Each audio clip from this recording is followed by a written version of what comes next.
Este programa es posible gracias al equipo conformado por Isabela Iturriza, Inmaculada Sebastiano, Carlos Javier Virgües, Juan Juárez, Fernando Camacho y Giancarlos Caraballo. También puedes seguir la transmisión en vivo en mundour.com. Debes buscar la pestaña de Radio en Vivo, bajar y darle clic en Unión Radio 90.3. Recuerda que nos puedes seguir en @mundourweb y @radioescuelaur. Les habla Rafael Arraiz Luca y estamos en el 7º capítulo de esta serie que venimos haciendo sobre la democracia venezolana. Y en el capítulo anterior estuvimos trabajando lo que se desencadena a partir del golpe del 18 de octubre de 1945. Y decíamos que se necesitaron 3 años para que las diferencias entre Acción Democrática y los militares de la fórmula que dio el golpe de Estado se hicieran notorias. Otro golpe de Estado derrocó al presidente Rómulo Gallegos en noviembre de 1948. Y el mismo fue comandado por Carlos Delgado Chalbó y se hizo evidente para todos que el proyecto de AD y el proyecto de los militares no era el mismo. Eso se necesitaron 3 años para que hubiese pruebas fehacientes de que era así lo que estoy señalando. Después de la redacción del acta constitutiva de la Junta Revolucionaria de Gobierno y de su firma el 19 de octubre de 1945, aquel gobierno provisional dirigió un comunicado escrito a la nación. En este texto quedó claro que el propósito principal del gobierno sería convocar a unas elecciones universales, directas y secretas, por primera vez en la historia de Venezuela, universales, para la presidencia de la República, previa redacción, por supuesto, de una nueva Constitución Nacional. En el primer decreto de la Junta, en la Gaceta Oficial del 23 de octubre, se compromete a dictar un decreto ley para convocar a elecciones de una Asamblea Nacional Constituyente. Y después, el presidente de la Junta, Rómulo Betancourt, designa su gabinete ejecutivo. El decreto número 9 es particularmente significativo, ya que los miembros de la Junta se inhabilitan para presentarse como candidatos en las próximas elecciones. Este decreto le dio mucha fuerza moral a la Junta, ya que quedaban libres de toda sospecha de estar actuando en provecho de sus propias intenciones presidenciales. Luego, en el decreto 52 del 17 de noviembre se crea una comisión preparatoria del Estatuto Electoral que permita elegir a los diputados a una Asamblea Nacional Constituyente. Además, se le asigna a la comisión la tarea de redactar un proyecto de Constitución Nacional para ser presentado a la Asamblea. Como presidente de esta comisión se designó nada menos que a Andrés Eloy Blanco. Y en el decreto número 64 se crea el Jurado de Responsabilidad Civil y Administrativa, que tuvo la tarea de juzgar los casos sustanciados en contra de los funcionarios de los gobiernos anteriores. Con este jurado se implementó una suerte de persecución política en contra de altos funcionarios del gobierno de Medina, de López Contreras y de Gómez. A muchos de ellos les fueron congeladas las cuentas bancarias y confiscadas las casas mientras sobrevivían en el exilio. Este capítulo de la llamada Revolución de Octubre es visto con razón como una expresión retaliativa, pero formó parte de la justificación histórica que la Junta quiso darle a su carácter revolucionario. Dicho de otro modo, una de las causas principales que justificaban el golpe civil-militar fue la de sustituir a un conjunto de gobiernos corruptos, pongo comillas, de modo que perseguir judicialmente a quienes ellos creían que habían incurrido en esas prácticas pues era lo más lógico. Años después, muchos de los integrantes de la Junta se arrepintieron de estos excesos, sobre todo de los cometidos en contra de personas de probada honorabilidad, que los había, y muchos.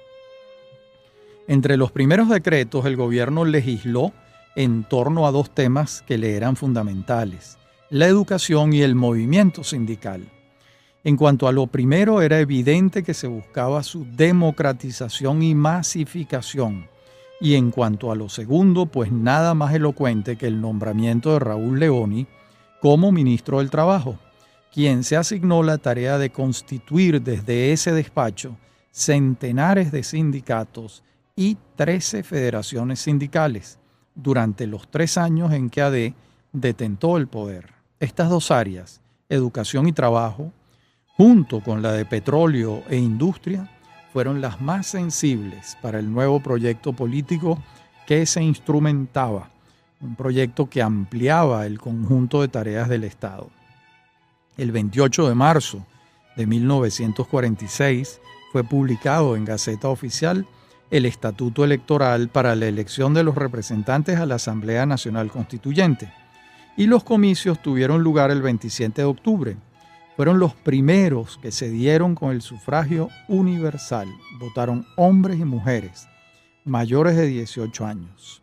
Acción Democrática obtuvo el 78,43% de los votos. COPEI el 13,22%. URD el 4,26% y el Partido Comunista de Venezuela el 3,62%. Así como AD se constituyó en 1941 y el Partido Comunista de Venezuela fue legalizado en 1945 con la reforma constitucional durante el gobierno de Medina Angarita, COPEI y URD eran agrupaciones más recientes.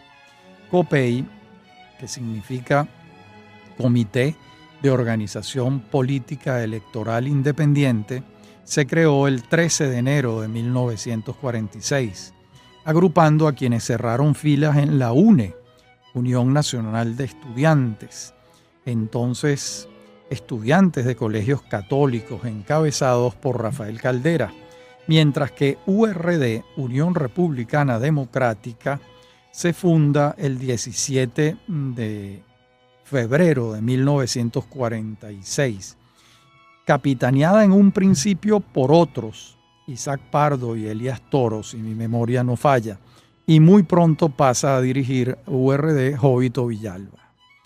Estos fueron los partidos concurrentes a la convocatoria de elecciones de la Asamblea Nacional Constituyente, que se instaló el 17 de diciembre de 1946 con Andrés Eloy Blanco en la presidencia. Una vez en funciones, embestida de la soberanía popular, la Asamblea procedió a ratificar a la Junta Revolucionaria de Gobierno que presidía Betancur. La Asamblea designó una comisión redactora de la nueva Carta Magna, que tomará como base los trabajos preliminares de la anterior comisión.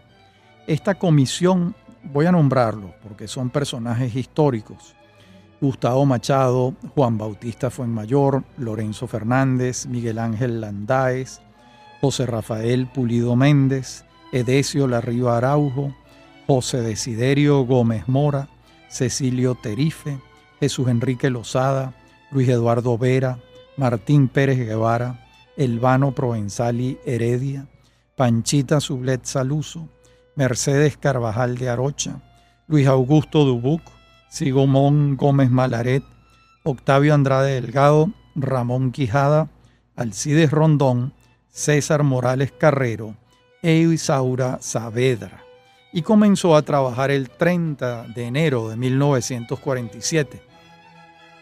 La Carta Magna se sancionó el 5 de julio de ese mismo año, quedando derogada la Constitución Nacional de 1936, que había sido levemente modificada en 1945. Los debates para la redacción de la nueva Constitución duraron 6 meses y se transmitieron por radio. Por primera vez ocurría esto. Esta Constitución consagra el principio político que venía desarrollándose, el de mayor actuación del Estado en los asuntos públicos. En el fondo, La Carta Magna le atribuyó mayores responsabilidades al Estado en su tarea de constructor de un estado de bienestar, de acuerdo con las tesis keynesianas imperantes en el mundo occidental en aquella etapa posterior al crack de la Bolsa de Nueva York de 1929. Consagró las elecciones universales directas y secretas y eliminó las indirectas para todo cargo de elección popular. Así, incorporó a la mujer a la vida política en igualdad de condiciones.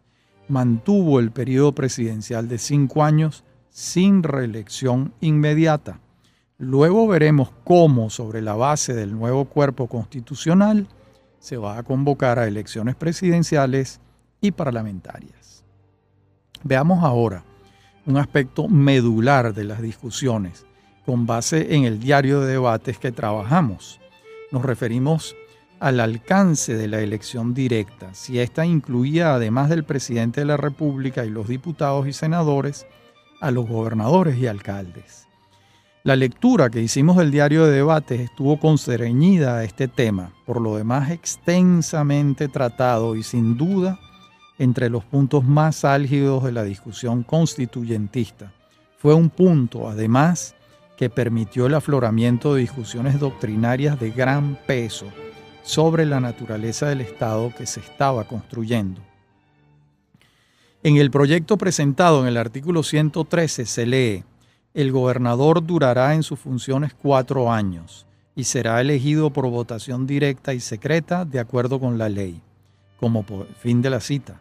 Como podemos recordar, el proyecto de otorgarles a los votantes de los estados la posibilidad de elegir a su autoridad principal figura en los documentos programáticos del PDN, Partido Democrático Nacional, el antecesor de Acción Democrática, y luego en el acta levantada con base en la Asamblea Constitutiva del Partido Acción Democrática, donde proclaman desde el primer párrafo el sufragio efectivo, universal y directo para la provisión de los cargos representativos de voluntad popular. En la próxima parte del programa vamos a ver por qué esto no ocurrió.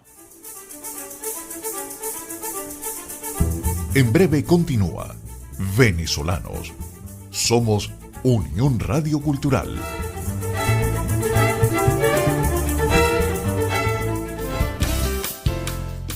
Estás escuchando Unión Radio Cultural. Este y otros programas de Venezolanos los puedes oír en formato podcast a través de Anchor.fm.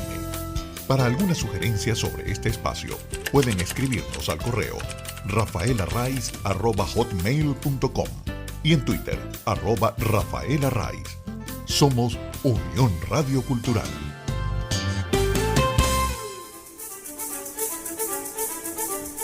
Estamos de regreso con Venezolanos. Somos Unión Radio Cultural.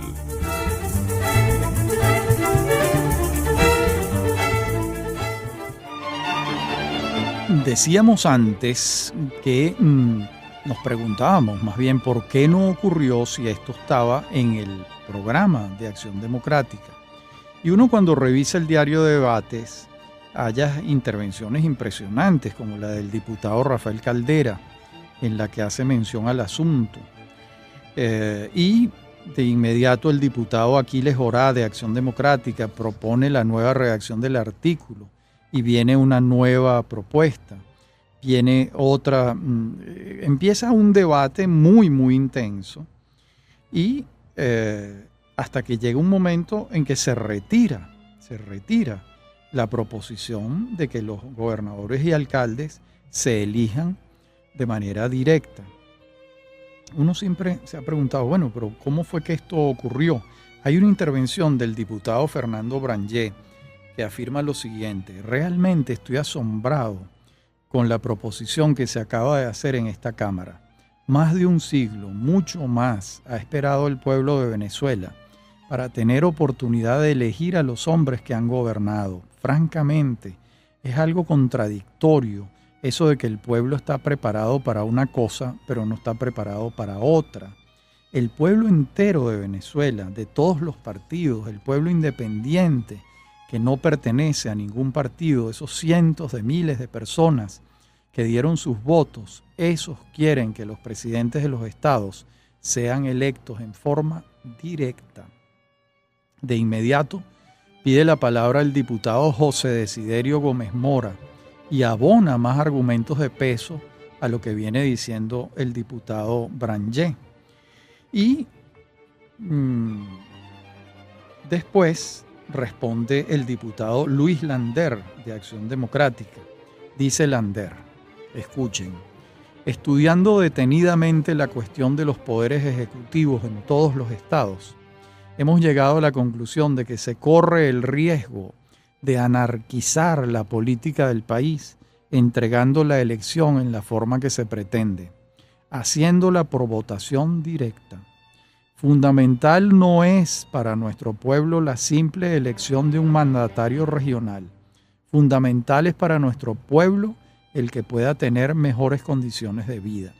O sea que los Acción Democratistas bajan la bandera de la elección directa de gobernadores y alcaldes y no la defienden.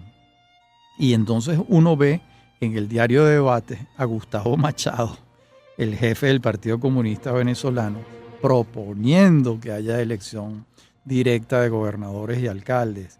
Y uno ve al diputado Rafael Caldera proponiendo que haya elección directa de gobernadores y alcaldes. Y lamentablemente eso no ocurrió. No voy a leerles todas las intervenciones porque sería abundar sobre el cuerpo de lo que quiero expresar.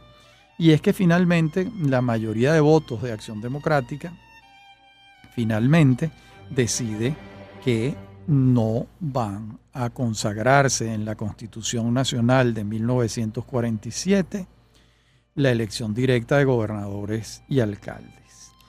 Una lástima. He conversado muchas veces con viejos militantes de Acción Democrática que ya no están en este mundo, tratando de entender por qué ocurrió esto. Y bueno, hay unas explicaciones que pertenecen al mundo de las anécdotas. Lo cierto es que no ocurrió y fue una oportunidad perdida en esa materia. En otras, por supuesto que no, que la Constitución del 47 fue la primera que consagró la elección universal, directa y secreta del presidente de la República y de los integrantes del Congreso Nacional, diputados y senadores. También, en otro orden de ideas, el 29 de mayo de 1946 se creó la Corporación Venezolana de Fomento, CBF, que sustituía a la Junta de Fomento de la Producción Nacional creada por Medina Angarita en 1944.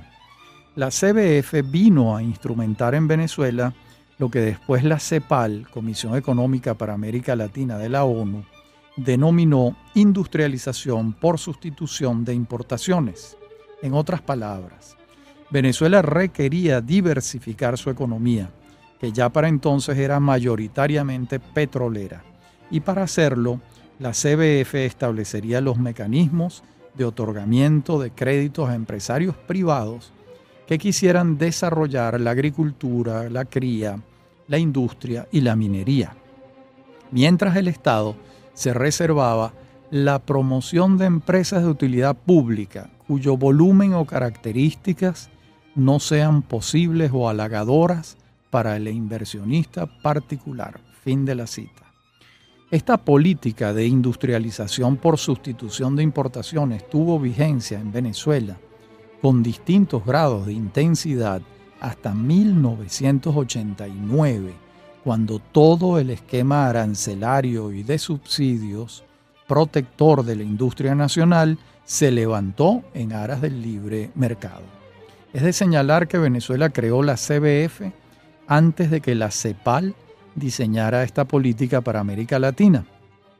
Y esto ocurrió sobre la base del proyecto de la Junta Revolucionaria de otorgarle mayores asignaciones al Estado y muy particularmente a la tarea de promover el desarrollo económico general a través de un sistema crediticio y unas barreras arancelarias para los productos importados. Fundamentalmente fue una política para industrializar el país. Los comicios tuvieron lugar el 14 de diciembre de 1947 y resultó electo el maestro Rómulo Gallegos, candidato de AD, con 74,47% de los votos. Nadie en Venezuela ha obtenido más votos porcentuales que Rómulo Gallegos. Nadie en toda su historia.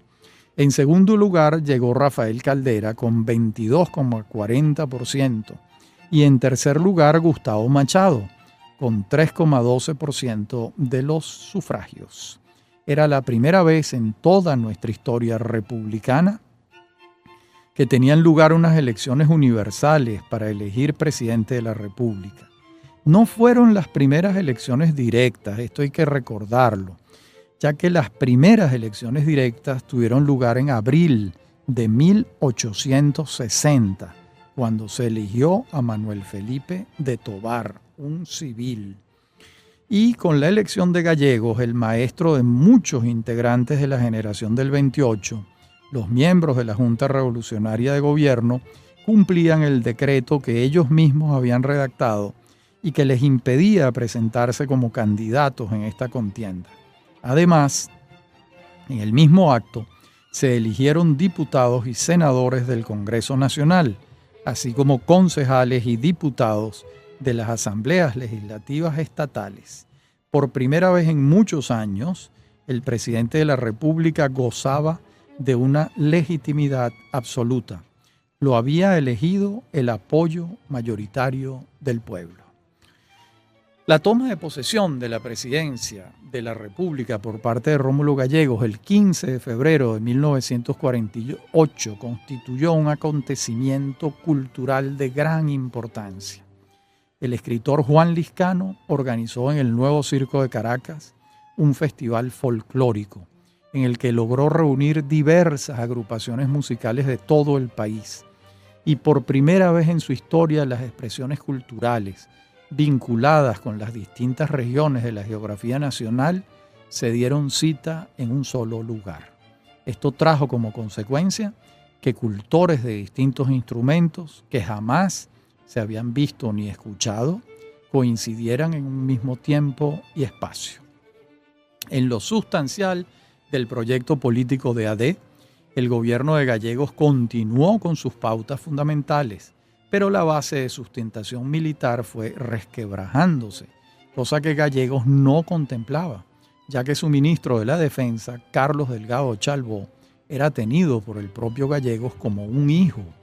Esta relación casi filial se había trabajado en el exilio en España, donde el joven Delgado Chalbó y el maestro Gallegos compartían penurias y habitación. De modo que la confianza del presidente en su ministro de la Defensa era total, al punto que durante el viaje que realizó en funciones a los Estados Unidos en julio de 1948, dejó encargado de la presidencia de la República a Delgado Chalbó y no a Eligio Anzola Anzola, quien se desempeñaba como ministro de Relaciones Interiores. Estos hechos hablan de la legitimidad con que Gallegos se conducía. ¿Por qué? Pues era el primer presidente electo en sufragios universales de nuestra historia y con el porcentaje más alto que se haya dado todavía entre nosotros. No pensaba que fuese posible que semejante legitimidad pudiese ser vulnerada por las Fuerzas Armadas de entonces, pero lamentablemente el maestro Gallegos se equivocaba. En la próxima parte del programa seguiremos viendo este tema del sector determinante de los militares que calladamente adversaba a Betancur y cómo fue articulándose en contra del propio Betancur y del gobierno de Gallegos. Mientras tanto, el expresidente de la Junta Revolucionaria de Gobierno seguía con atención el proceso político a la par que participaba en Bogotá en la creación de la OEA en 1948, la Organización de Estados Americanos. Ya regresamos.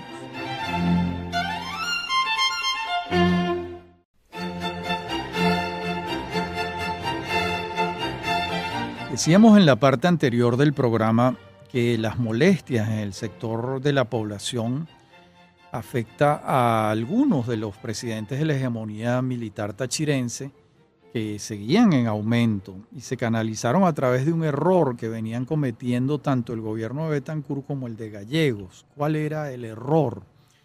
El de gobernar con la sola gente de su partido, dejando de lado a otros sectores nacionales muy importantes.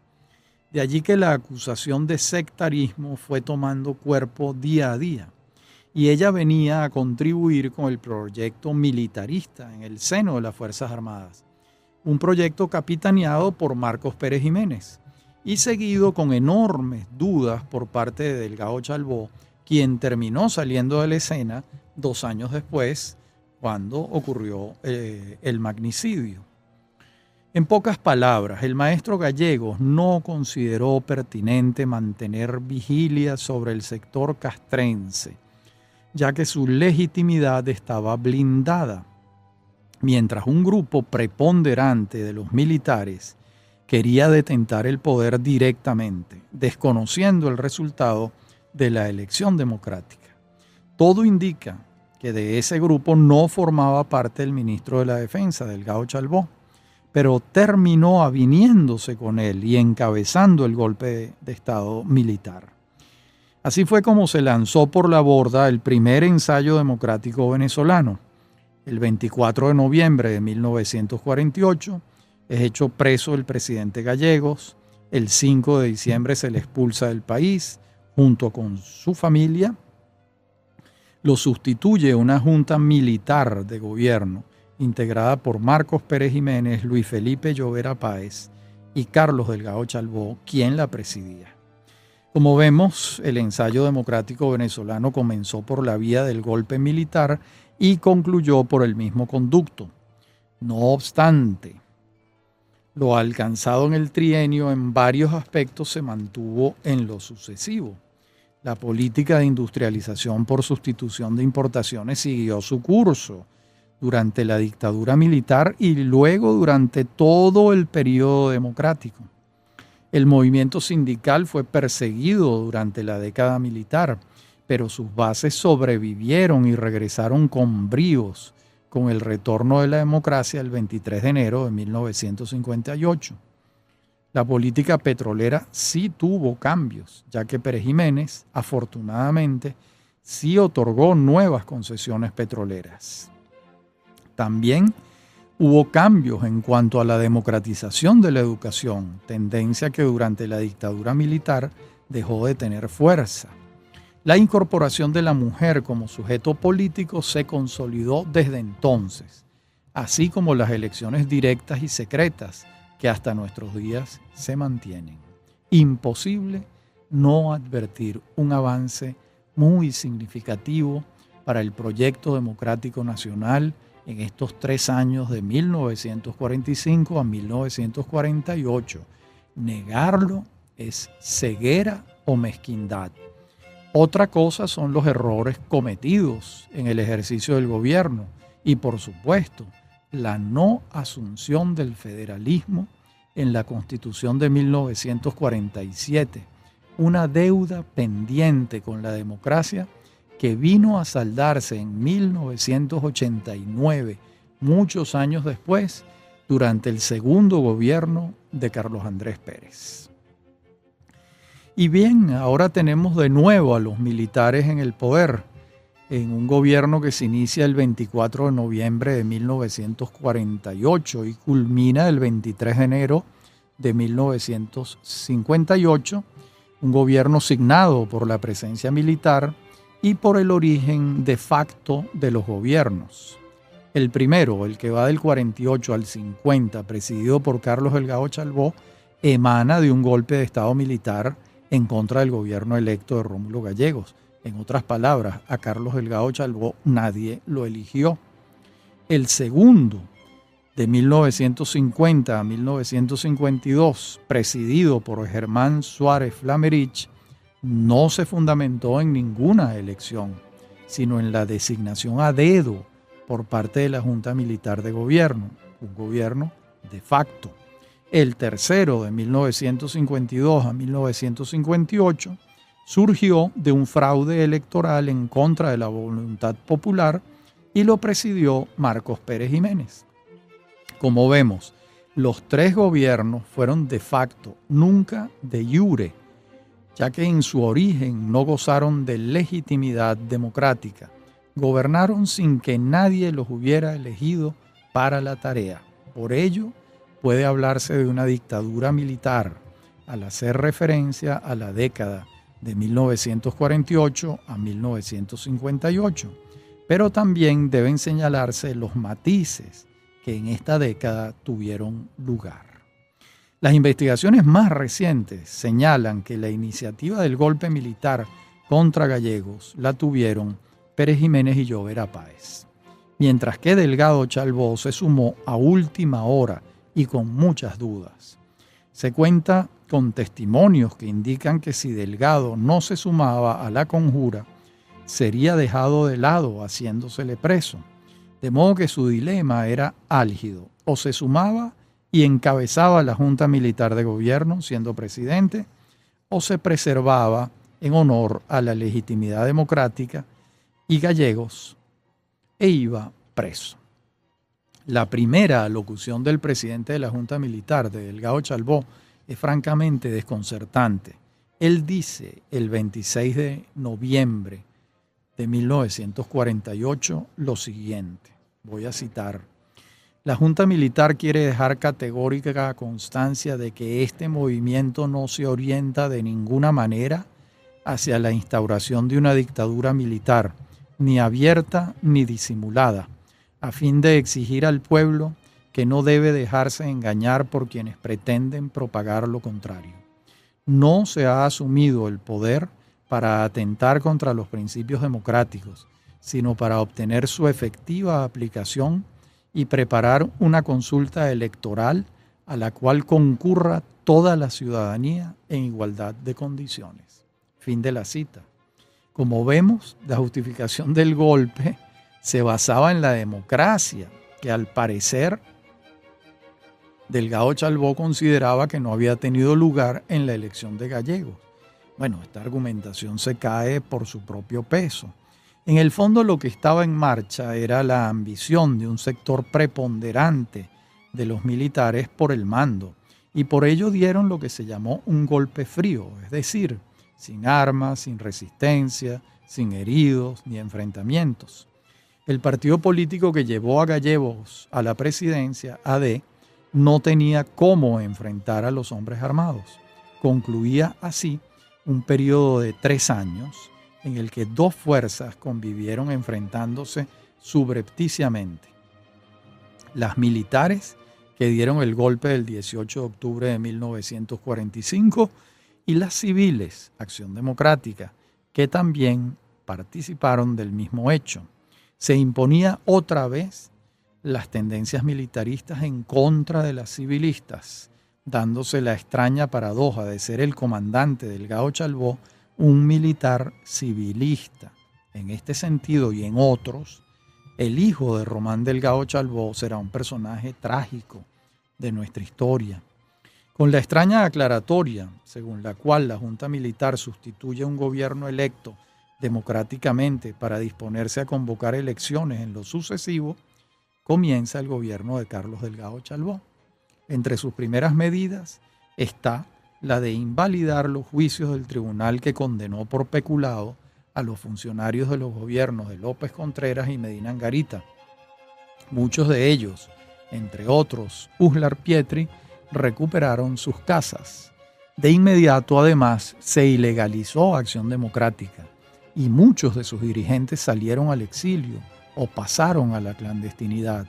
Al año siguiente, la Junta ordenó la disolución de la CTV, Confederación de Trabajadores de Venezuela, y la de las federaciones sectoriales, con lo que se le asestaba un duro golpe a una de las instituciones fundamentales del proyecto político de AD. También de inmediato, la Junta desconoció las disposiciones de la Constitución Nacional de 1947 y afirmó que imperaría la de 1936 salvo en los casos en los que la de 1947 fuese más progresista. Afirmación difícil de comprender en su extensión y sentido. Conviene recordar que la de 1947 fue el producto de una Asamblea Nacional Constituyente y consagró, como dijimos, la elección universal, directa y secreta. En mayo de 1950, Acción Democrática, desde la clandestinidad, aupó junto con el Partido Comunista de Venezuela una huelga petrolera. Y esto dio motivo para que el gobierno ilegalizara al Partido Comunista de Venezuela, que había logrado hasta entonces no correr la misma suerte de AD. Este punto, de nuevo, significó un desencuentro entre Delgado y los otros miembros de la Junta Militar de Gobierno. Como vemos, la realidad iba deslindando posiciones. Ya cerca del 24 de noviembre de 1950, a 2 años del golpe militar, el comandante Delgado les propuso a sus compañeros que con ese motivo se designara a un presidente de la República provisional y se convocara a elecciones en diciembre de 1952. Delgado Chalbaud había pensado en el doctor Arnoldo Gabaldón, un médico sanitarista de gran prestigio en el país. Algunos pensaron que el propio Delgado aspiraría a ser electo presidente, pero no se tienen constancias documentales de este propósito. En todo caso, una vez formulada la proposición por parte de Delgado a sus compañeros, estos dijeron que habría que consultar con las Fuerzas Armadas tal proposición. ¿Guarda relación este hecho con el asesinato de Delgado Chalbaud el 13 de noviembre de 1950? No lo sabemos, pero no faltan analistas que señalan que podría haberla, ya que era evidente que Pérez Jiménez y Llovera Páez no tenían intenciones de convocar a elecciones. En la próxima parte del programa seguiremos ventilando estos hechos. En breve continúa Venezolanos. Somos Unión Radio Cultural.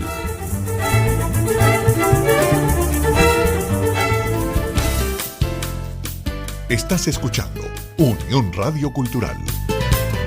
Este y otros programas de Venezolanos los puedes oír en formato podcast a través de Anchor.fm.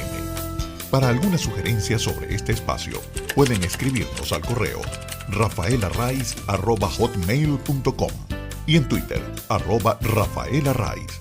Somos Unión Radio Cultural.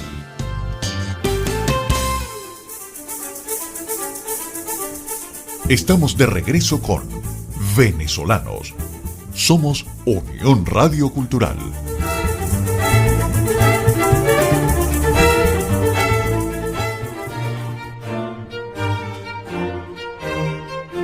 Bueno, le dicen Pérez Jiménez y Llovera Páez a Delgado Chalbaud que consultarían con las Fuerzas Armadas.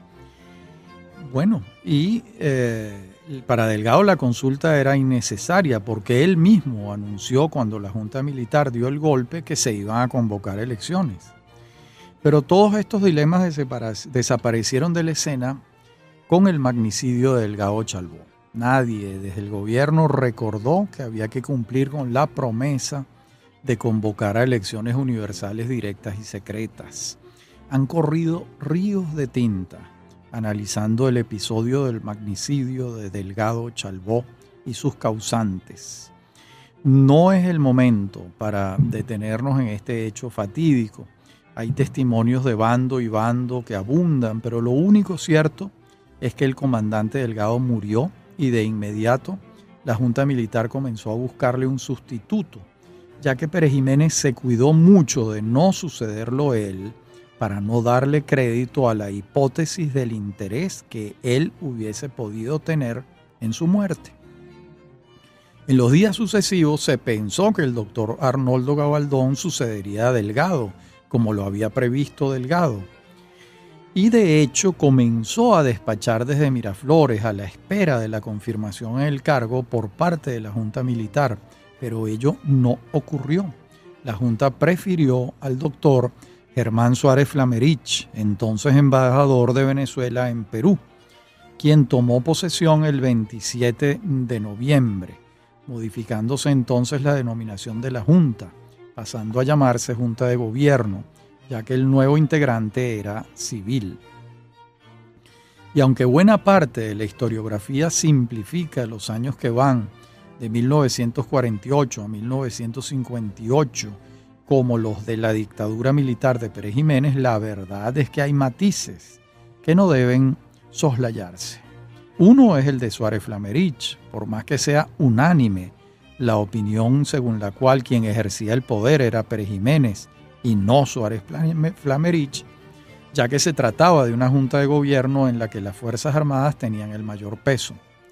Lo que podía hacer el civil que la encabezaba era muy poco, además de que no se cuenta con pruebas que certifiquen que pensaba distinto a los otros integrantes de la junta de gobierno. El tema de las elecciones presidenciales y de los representantes al Congreso Nacional, que estaba pendiente para diciembre de 1952, la Junta de Gobierno lo resolvió decidiendo convocar a una Asamblea Nacional Constituyente que redactara una nueva constitución en vez de elegir un nuevo mandatario.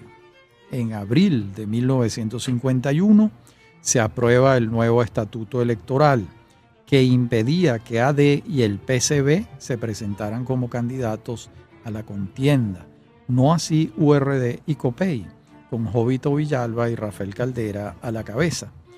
La mano militar entonces apretaba cada vez más sobre el cuello de la disidencia y las persecuciones contra los dirigentes de AD y el PCB arreciaban. De hecho, Alberto Carnevali, dirigente de Acción Democrática, es hecho preso en mayo de 1951. Pero la escalada represiva de la Junta de Gobierno va a incrementarse a partir del nombramiento de Pedro Estrada al frente de la Seguridad Nacional el 31 de agosto de 1951. La experiencia policial de Estrada se inició durante el gobierno de López Contreras, en 1936, cuando es nombrado jefe de la policía de Maracay, para luego trabajar en la policía de Caracas durante el gobierno de Medina Angarita. Vivió en los Estados Unidos hasta que regresó en 1949. Para octubre de 1951, el número de presos políticos asciende a cerca de 2.000, en su mayoría dirigentes de AD y el PCB, encarcelados en la cárcel modelo de Caracas y en las capitales de los estados, en particular en la Penitenciaría General de San Juan de los Morros. El campo de concentración de Guasina, una de las islas del delta del Orinoco, se abre en noviembre de 1951, habitándolo cerca de 400 presos políticos. La libertad de prensa no tenía vigencia en Venezuela y los periódicos que se atrevían a publicar noticias contrarias a los intereses de la Junta de Gobierno padecían severos problemas de toda índole. De modo que la permanente violación de los derechos humanos en Guasina y en todas las cárceles del país no se informaba regularmente y la gente se informaba con base en relatos orales que se pronunciaban en voz baja y corriendo todos los peligros. Las denuncias sobre la insalubridad de Guasina fueron insistentes hasta que el campo de concentración se cerró en diciembre de 1952, fecha en la que los presos políticos fueron trasladados a la cárcel de Ciudad Bolívar. El año electoral de 1952 comienza con problemas en la Universidad Central de Venezuela, hasta que se suspenden las actividades, yendo a parar a la cárcel muchos alumnos y profesores, mientras otros lograban salir al exilio. Las detenciones no cesan, mientras el gobierno se prepara con su agrupación electoral, FEI, Frente Electoral Independiente, a participar en las elecciones de noviembre.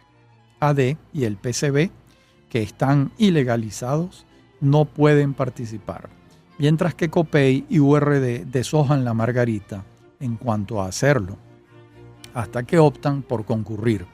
Tienen lugar alzamientos puntuales en los cuarteles, a la par que el juego de inventos de atentados por parte del gobierno le da pie para seguir deteniendo a dirigentes o asesinándolos, como fue el caso de Leonardo Ruiz Pineda, jefe de Acción Democrática en la clandestinidad, el 22 de octubre de 1952 en San Agustín del Sur, en Caracas.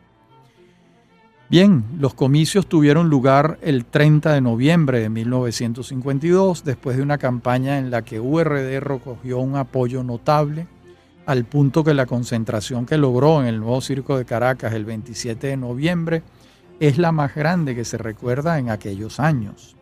Rafael Caldera y su partido COPEI recorrieron el país dando discursos.